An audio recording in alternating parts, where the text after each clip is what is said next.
So we know that we're supposed to be stealthy. We're supposed to be like fly fishing ninjas when we sneak up on trout. I mean, after all, trout are more wary than a mom guarding a cookie jar a half hour before dinner. But there's actually a really common piece of tackle that trout just flat out ignore. You're going to want to keep listening to today's show to find out what that is.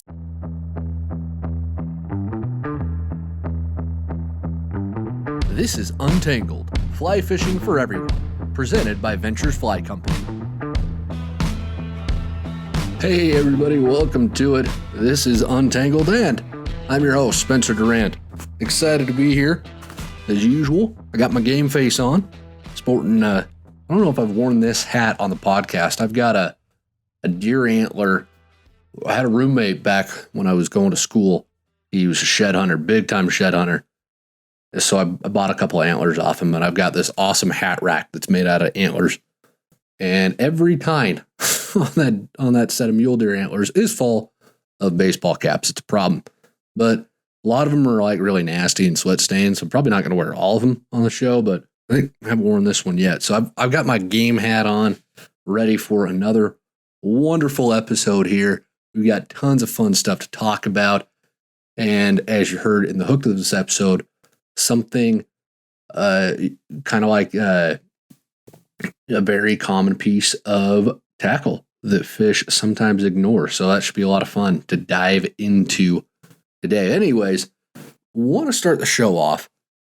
This is episode 31. So I'm like, where has the time gone? First of all, thanks to everybody who's listened, followed along with the show to this point. Been tons of fun to have everybody here. But I wanted to kind of shake things up a little bit. We're going to introduce a new segment on this show. And I thought about what to call it. I thought about maybe calling it Spencer's Soapbox, but that kind of ties me into like getting on here and yelling and hollering every week and, complaining about all the youths of today. And, there's enough of that noise with cable news out there. I don't need to add another, angry guy yelling to the fray. I mean, there's a reason you're listening to a podcast right now, not cable news, right? Yeah, we want an escape. So I was like, maybe I don't jump into the fray with this segment. So I thought, you know what? Let's tell a story. So this is going to be story time with Spencer. And if you have a better idea for a title for this segment, please let us know. I'm completely out of creative juice at the moment. We've been working on a new project here at VFC. It's going to be awesome. We're releasing it. I don't want to put a firm timetable on it, but soon, this summer of 2023, it's going to come out.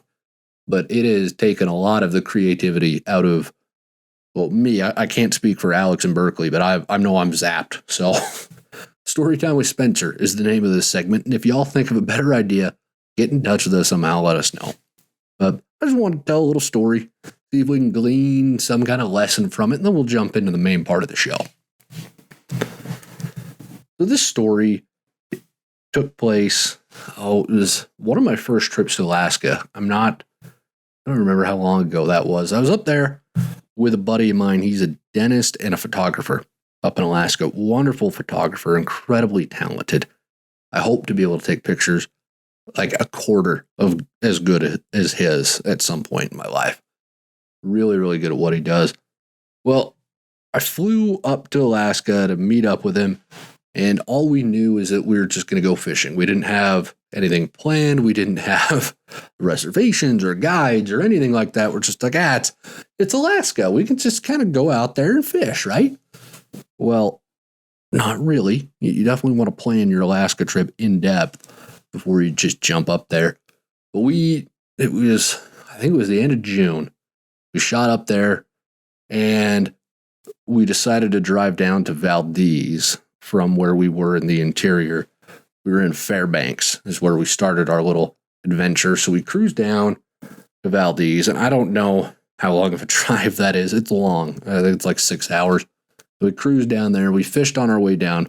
We got down to Valdez and we found a halibut charter. We go out on the halibut boat and we spent the whole day fishing for halibut. If you ever fished for halibut in Alaska, it's a long day. You're usually at the dock at like 6 or 7 in the morning, and you get back about 6 or 7 at night.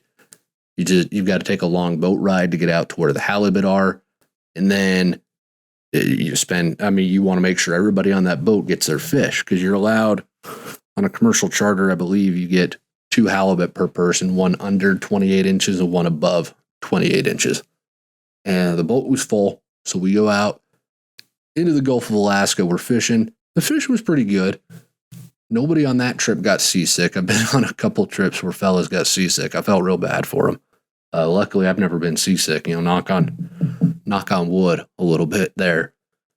But we fished hard all day. We all got our halibut. I even caught a couple skates, which I thought they were cool looking, but the captain hated them, the captain of the boat, because you hook one, and they're a giant stingray looking thing. If you don't know what it is, it looks like a stingray. But you hook them and they fight like a really big halibut. So everybody's really excited that you've got, like 100+ pound halibut on the end of the line. And then you pull it up and it's a skate, and they just tangle all the lines up and they eat the bait and they take up time and they're just a pain in the butt. The captain was so mad about it, he actually stabbed it and then threw it overboard after he let me hold it up for a picture. And that took some talking. He did not want to let me bring that on the boat, but I told him I wanted a picture. So anyways, fun day. We even limited out on our rock bass that day too, I believe. Well, we get back to the dock. We took our fish to the fish cutters. They're getting chopped up. And me and my buddy, we have dinner. We eat at this little place on the dock. I think the name of it was The Potato. I think that's the name of the restaurant. I'm not sure if that's my memory just going on me. But it was wonderful. They had this little dish called the Spudnik Supreme. And it was this giant basket. And it was a layer of fries on the bottom, and then some cheese sauce, and then sausage gravy. And then more fries, and more cheese sauce, and more sausage gravy, topped off with jalapenos and bacon. So it doesn't get much more American than that, right? If you love freedom, you're going to love that meal right there. If you love heart disease, you're going to love that meal right there. If you love heartburn, you're going to love that meal. Oh, so I stuffed my face full of this meal, and I go waddling back to the hotel because it was a lot of food. And I'll get back to the hotel, and there's this pond across the street from the hotel. And I see some fish rising in that pond. It's like 10, 11 at night, but it's Alaska in the middle of summer. So there's plenty of sunlight. So I go grab my fly rod, run back to that little pond. And this is where it kind of gets interesting, because the fish were going nuts, and there were a boatload of mosquitoes out. I mean, it's Alaska in the summer. There's going to be mosquitoes. And I could have gone one or two ways with this. I could have just thrown a fly out and hoped, or I could have tried to get really technical and think, oh, well, I'm in Alaska, so these fish need a certain fly, and they need this pattern, and it's got to be this perfect presentation. And am I facing east? And did I pay my dues today? And did I knock on this wood 3 times and spin in circles? And, all the superstitious crap that we sometimes get ourselves wrapped up into. I didn't do any of that. I tied on an Adams, I threw it out there, and I spent the next half hour catching a whole bunch of fish. It was a ton of fun. I didn't overthink it. I just said, hey, there's a bunch of mosquitoes, there's fish rising, threw the Adams out there, boom, caught a whole bunch. They're a little planted rainbow trout. Nothing super technical to them. Yeah, it's Alaska. It was just a little rainbow trout. That's all they needed. And I think we fall into the trap sometimes as anglers of overcomplicating everything. And that's something I talk about on the show very often, is don't overcomplicate it. Don't overthink it. This is really a simple game at the end of the day. Your job is to put something that looks like what fish are eating in front of a fish. It's really simple. So keep it that simple. Don't overcomplicate things. I think if you find yourself in a situation where you've thrown everything against the wall, your whole fly box, you've tried it, and the fish just aren't doing it, take a step back, simplify it.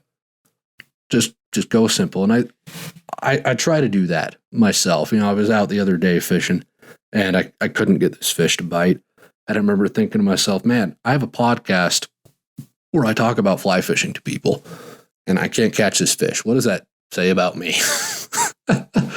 Well, hopefully it says nothing. Hopefully that's just fishing, right?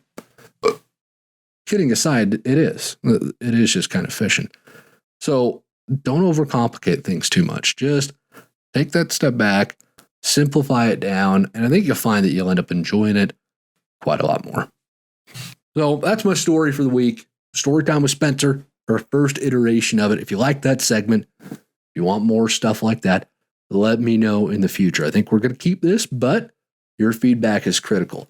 And if you listen to the show on Spotify, I'm going to make that the Spotify question for this episode, so you can go in and give us your feedback directly there. Tell me if it was great, if the story sucked, if I should never try that again because it was awful to listen to. I don't know, but I need some feedback from y'all. So let me know if you liked it, and we'll keep tweaking. We'll keep trying to keep this show fresh and fun and engaging and entertaining.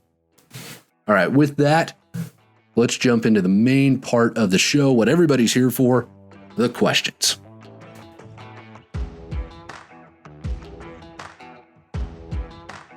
All right, first question comes to us today, Doug from Montana. Doug writes in and says, I found your show on Spotify and wanted to say that I really appreciate all the stuff that you do to get good quality information out to all of us. I spent 20 years in the Army and have found that activities like fly fishing really help me calm my mind and help me with my PTSD. I just live on my retirement and disability, so I don't have much gear or many flies, but I manage with the little bit I have, and it has really made a difference. So again, thank you. My question is that I hear a lot about people fishing with multiple nymphs or a dry fly and a nymph on a dropper rig. I haven't heard anything about people fishing with multiple dry flies, though. Is that a technique that people use, or am I just too new to fly fishing to know that it is not done? Keep up the great work, and I'm looking forward to the next episode. Doug, man, thank you for your service, first and foremost. Without folks like you, we don't have the security we need to fly fish and to do all these wonderful things that we do. So thank you so much for your service and your sacrifice. Really, really appreciate it. Seriously, from all of us here at VFC, thank you a ton. And I'm really glad that you found fly fishing, and I hope that it continues to be that opportunity for you to work through all the trauma and stress from your service. So thank you so much. Now, as to your question, fishing with multiple dry flies, man, that is 100% a thing. I do it really often, actually, especially when there's a mayfly hatch going on. It's one of my favorite ways to fish that hatch. I like to tie a larger dun or a bigger cripple on first, and then I usually tie off like a smaller emerger or a spent wing behind that. That way I have a lot easier time seeing when the fish take that tiny fly, because contrary to popular belief, not all us young guys can spot our flies super easy either. So there's nothing wrong with having a bigger fly on to help you know, oh yeah, the fish just took that. Nothing wrong with that at all. And it's just a good way to up your odds during a hatch, especially if it looks like the fish are kind of eating both and you don't really know. You can tie both on and it'll give you some good information. I've had it work during midge hatches as well. This is a good technique to use during a midge hatch, but basically, if the fish are keyed in on some tiny fly and you're not sure exactly what, is it a mayfly, is it a midge, you don't really know, you can almost always tie on like a size 16 or an 18 in front of that, and then use about 18 inches to tip it down to your next fly, which I'll go down really small. I'll go down to a 22, 24, 26, even 28s. I have caught a not insignificant number of fish on size 28s. So it's doable. Tying those is another, I mean, that'll make you, that'll give you gray hair real quick right there. But, you tie those really tiny ones on behind an even smaller fly. It just helps to sing those flies, especially if you're fishing a riffle where you don't have that nice flat water. It's easier to see the tiny fly on flat water, I think, than in riffles. So, yeah, 100%. You can use multiple dry flies. And just as an example of how well this can work, this past February, before the mass trout extinction of 2023 here in Wyoming, I was fishing a little blue wing hatch, and it was really early in the year for blue wings. Blue wings in February was awesome, but the fish were coming up, and I couldn't really tell if they were hitting the duns or the emergers because their rises were just kind of in between. So I tied on a dun up front. It was like a 16, and then I had, I think it was like an 18 sparkle dun behind it. Just trailed it behind it, threw it out there, and the fish ate the sparkle dun. They just smacked it. Couldn't see it, but I could see my size 16 BWO dry fly, and it worked. I just cleaned up on that hatch. So very doable, something that you definitely want to do. It's a really good question. So thank you a bunch, Doug, and thank you for taking the time to write that in.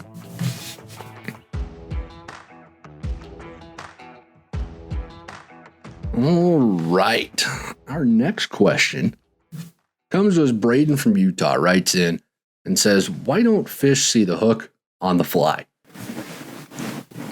Braden, that's an excellent question. Why don't fish see the hook on the fly? I wasn't sure that I even knew the answer to this question when you wrote in, because it's something that I just kind of take for granted. I've never even really thought about it. So it's a really interesting question. And this is what was alluded to in the hook for today's show. There's a piece of tackle that fish ignore. And if you can put two and two together, you probably figured out that it's the hook, right? Yeah, it is the hook. Well, I did some research on this topic, and I found this story. A fellow by the name of John Merwin. He wrote it for Midcurrent back in 2011. I am going to read a good chunk of that story because John puts it out there so well that I saw no use in trying to rewrite his own words for the show. So I've got an excerpt I'm going to read. It answers the question very well, and then we'll discuss it a little bit after we read it. So John was fishing with a guide named Murphy in Wyoming when this story takes place. We sneaked around and slinked and stalked so as not to spook the fish until we finally stood behind a willow clump that would conceal a caster's waving arm. A long pitch with a tiny olive dry tied to the requisite fine tippet brought no response. More casts, no responses, but at least the target fish hadn't spooked.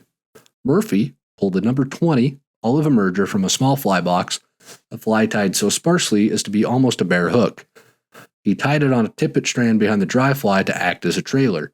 Then he held up the emerger again. It's amazing, he said, that selective trout don't seem to care about the hook itself. It just seems so obvious. And that is the crux of it. However fussy they might be at times about fly pattern and size, trout don't seem concerned about the highly visible hook, bend, and point. Okay, why not? Trout learn by experience. A mayfly or other intense hatch is a collection of quickly repeated experiences with identical insects. Trout key in on that repeated identity, which allows for more efficient feeding because the trout's brain is able to establish a narrowly defined searching image. I know I'm going through this pretty fast. Bear with me. That searching image, as used in short-term feeding on dozens of identical blue-winged olive mayflies, for example, depends on a series of positive matches made by the trout almost simultaneously. Right color, right size, right shape, and so on. It does not, for the most part, depend on negative matches. A hook, something that's not supposed to be there, would be a negative match. The natural instincts on which the trout has rapidly learned to selectively feed don't have hooks. Hooks are not part of the trout's developed searching or matching image. Therefore, in grossly oversimplified form, the trout don't care about the hook. Really interesting, isn't that? I found that story very fascinating, and hopefully y'all followed along with what Mr. Merwin said there. But the crux of it is that fish associate patterns with feeding. They see like he said. Sorry, let me find this and make sure. Yeah. That searching image, as used in short-term feeding on dozens of identical blue-winged olive mayflies, for example, depends on a series of positive matches made by the trout almost simultaneously. Right color, right size, right shape. It does not, for the most part, depend on negative matches. So, if there's something that's not supposed to be there, like the hook, the fish just kind of ignore it because they're hardwired to look for positive matches. They're looking for right size, right shape, right color, boom, they'll eat.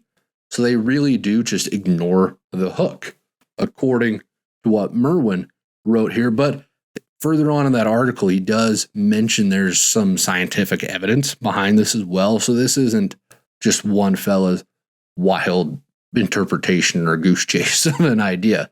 And if you think about it, what he articulates makes a lot of sense. The fish are looking, okay, does this match all these things? It does. I eat. Because fish, as much as as much as it may feel like the opposite at times, they don't think, right?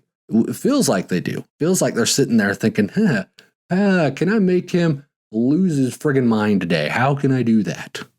Well, all they're doing is trying to match patterns. And so if they match that pattern, they go up, they eat, they ignore that hook. Now you might ask, okay, well, why does tippet size matter? Well, tippet size matters because you very well could spook them by landing a very large, obvious thing that doesn't belong, like fly line. Hook's much smaller. Plus, if you fish too large a tippet, it's going to cause drag that makes the drift unnatural. Fish aren't going to eat that at that point because, again, they're looking for positive matches.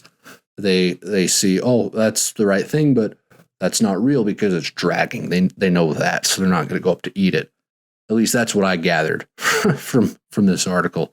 So I think it's a really wonderful question that you stumbled onto here, Braden. Really fascinating to think about and really makes you start to wonder. I know black nickel hooks are very popular right now because they look like they're concealed a little bit more. Is there something to that?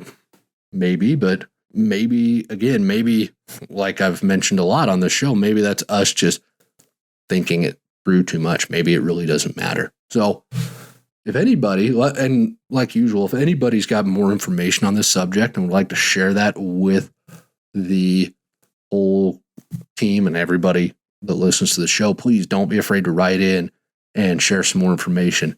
I have linked that article from Merwin in the podcast description as well, so y'all can read through it, hopefully understand that a little bit more in depth. Really fascinating stuff, though, and I'm very appreciative again, Braden, that you wrote in and asked that question. So thank you.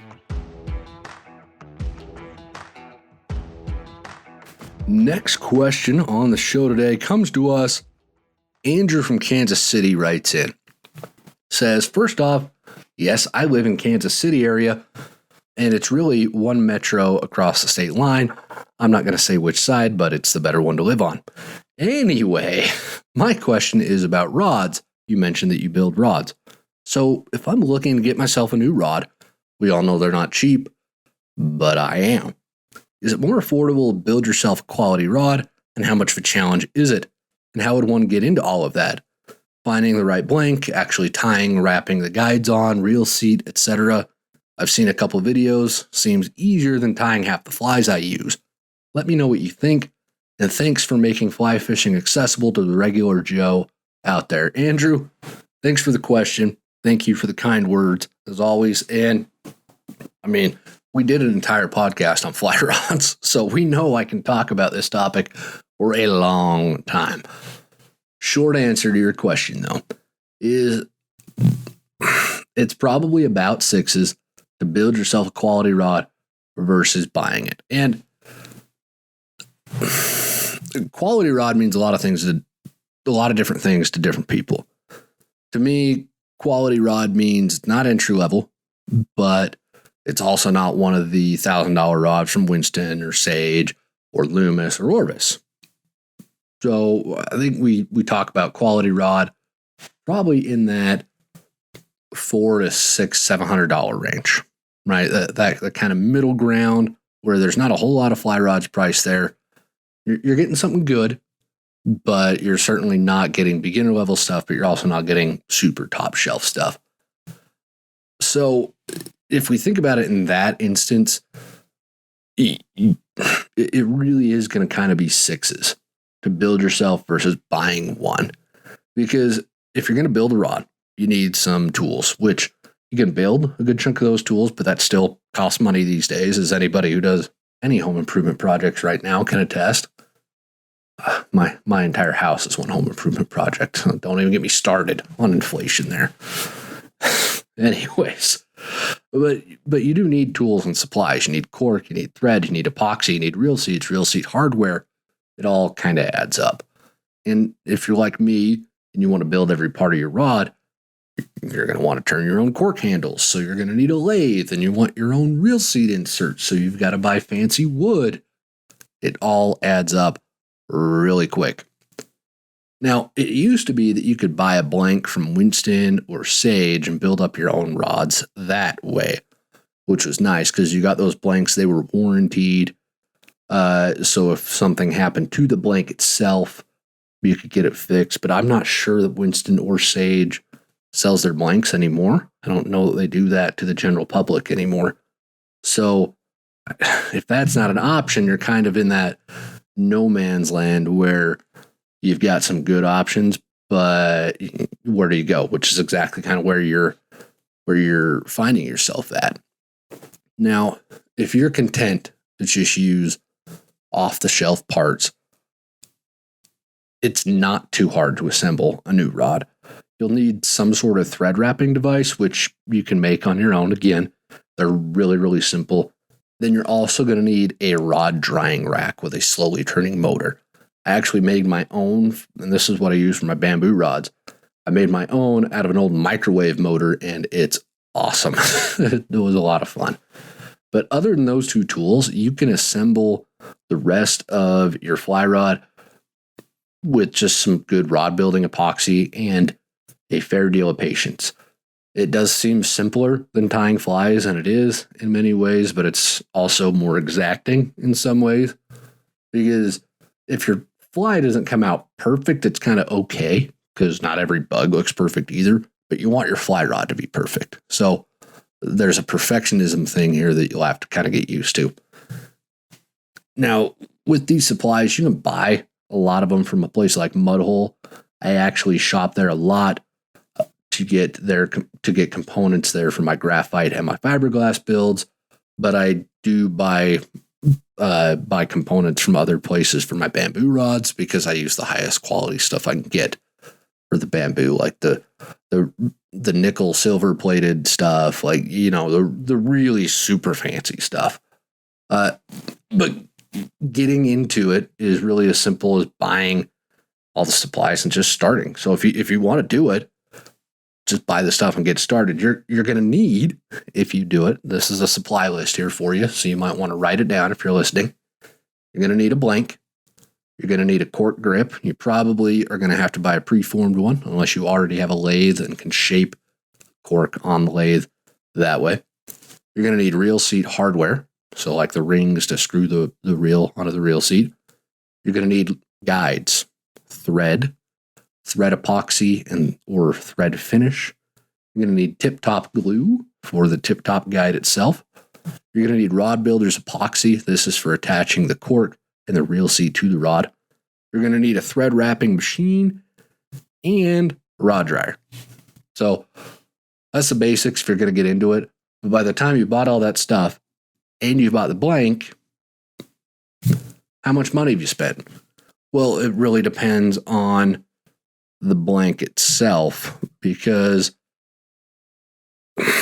not all blanks are created equal. And I could go on for hours and hours and hours about blanks. You can buy some blanks for like $20.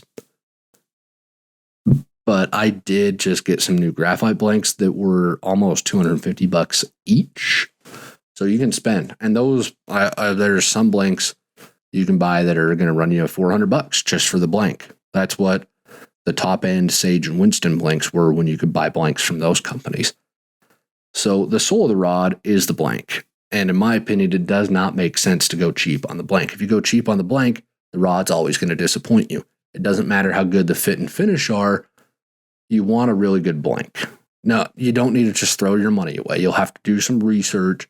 And I don't want to bore everybody else who's not a rod nerd like myself or like you, Andrew. It sounds like you probably have an interest in some of this stuff. So if you need more information, you can email me, get in touch, and we'll chat some more. But you'll do the research on the rods and the blanks and whatnot and pick the right one. But it's going to cost a little bit of money for a good blank. That's just the reality of where you're at.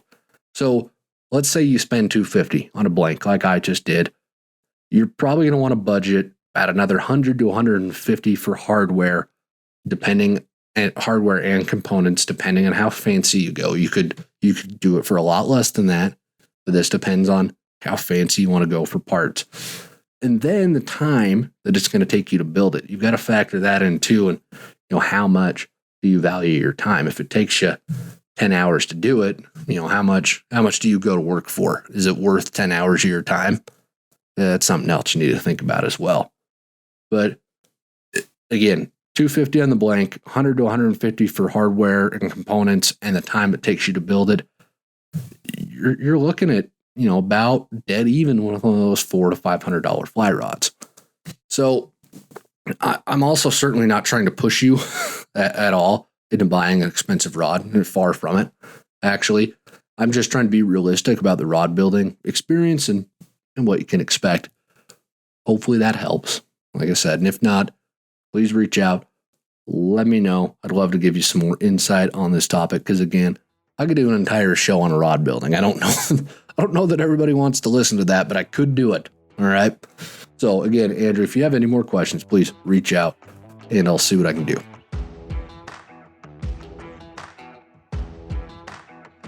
Last question for the show today comes to us. John from West Virginia writes in and says, "Thanks for your podcast. I've learned a lot so far.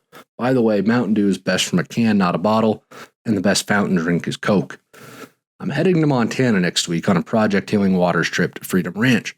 My questions are, I've only gone fly fishing twice and love it. How hard is it to cast from the seated position on a raft or drift boat? And should I just listen to what my guides say, or should I try some of my own flies that I've tied? I know the guides, they know what to use, but I also want to catch on my own fly. But I don't want to be that guy either. Or should I just go with the fly? I don't want to be that guy. You know what I mean." Well, John, congrats on the trip. And if you're in the drift boat, chances are you're going to be standing, not sitting the whole time.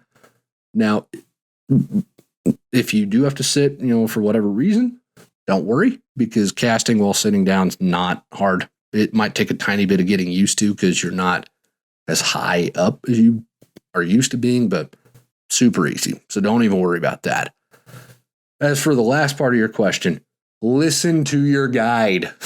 As a guide myself, granted, it's been a minute since I've guided because I've been too busy to guide a lot lately. It's frustrating when people pay you, not an insignificant amount of money. You take them out fishing, they don't listen to anything you say. It's like, dude, I am here to make sure that you get fish in the net. Please listen to me. Just, anyways. I really do appreciate you asking this question. And in all seriousness, the guides know the water. They know what's fishing. They're going to have rods already rigged up with the flies that you need. You're not going to have to tie a thing on. You just go out there and catch some fish. Now, that being said, certainly do not be afraid to ask your guide if you can try one of your own flies. Any guide who's worth their salt will probably say, "Oh yeah, sure." And they'll tie it on for you. But if it's like a completely off the wall, like say it's caddis hatching and you pull out the giant Hendrickson style dry fly, right? We don't get Hendricksons in the West, at least not not like you do back east. So if that's something that you do, then the guide might look at you and say, are you sure you want to tie that? Because you're not gonna catch fish on it probably. So, if that happens, don't take it personally, because the guide's job is to get you on fish. The guide's job is to show you a good time. And if the fly that you have on is not working, the guide obviously wants to remedy that. That's the natural process for the guide. So you just should probably make it clear in that situation that, hey, I understand I might not catch something, but I really want to try to get something on this fly. Any guide worth their salt will tie it on for you. So always listen to the guide, though. I can't stress that enough. Oh, but good question, John. Appreciate you taking the time to write that in. And just like that, folks, we're coming to the end of yet another episode of Untangled. Appreciate everybody who takes the time to write questions in. If you have a question about fly fishing that you'd like answered, please click the link in the podcast description. Submit that questions. That's what keeps this show going. That's what keeps the lights on here for me at any rate. So any question, big or small, doesn't matter. And again, if you liked the segment this morning, Spencer's story time this morning, if you liked the segment at the beginning of the show, the story time with Spencer, please let me know. I'd like to know what y'all are thinking, how you feel about these different ideas. I'm just trying to keep the show fun and engaging and entertaining. So let us know if you like that. Remember to get your questions in if you've got them. And until next week, get out on the water, have a great time, and tight lines, everybody.